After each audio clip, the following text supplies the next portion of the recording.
بیل زما خیال دی چې په اسمبلی کې پیش شوی دی که پاس شوی دی هغه دا دی چې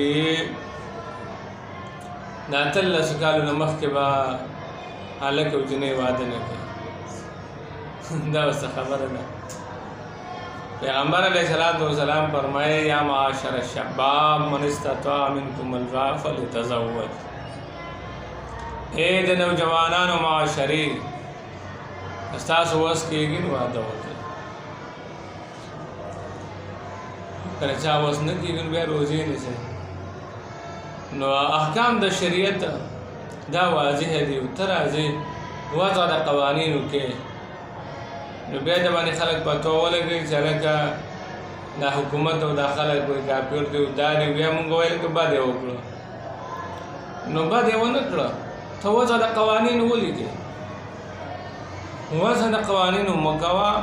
چې کومه خبره که شریعت واضحه دی نو ته په هغې کې څه لګوتې دا د ودونو د ټیم خبرې دي ستا په دې ټیم کې د تازه جنګ د انډیا سره وشو پکار ده چې ته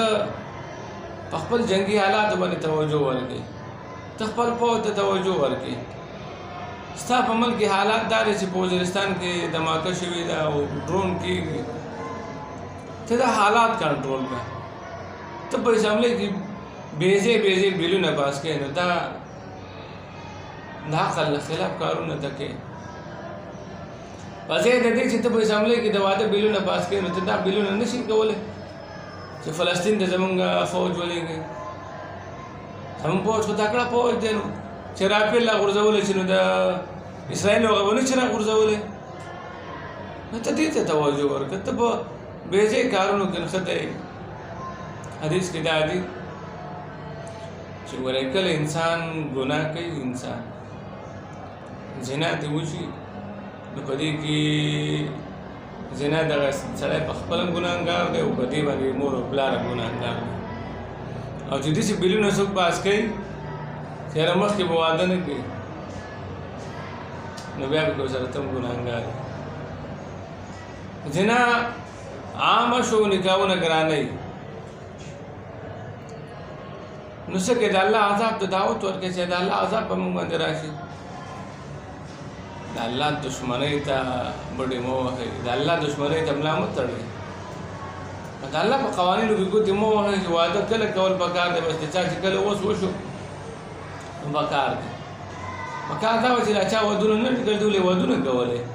په ځای د دې چې دوی پابندي لګوي تاسو تلویزیونونه د ټولو خوښ شو پکار دا وه چې دا اسلامي حکومت نه دی اسلامي حکومت خلکو له ودونه کولی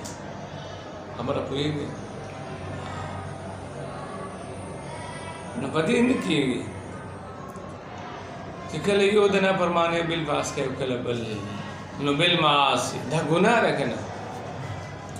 او دې پرشتو چې ویلو نو دې ته دا انسان دا خمیر معلوم و چې دا بې خونده شی دی ویسفک الدماء او تویوي با وینې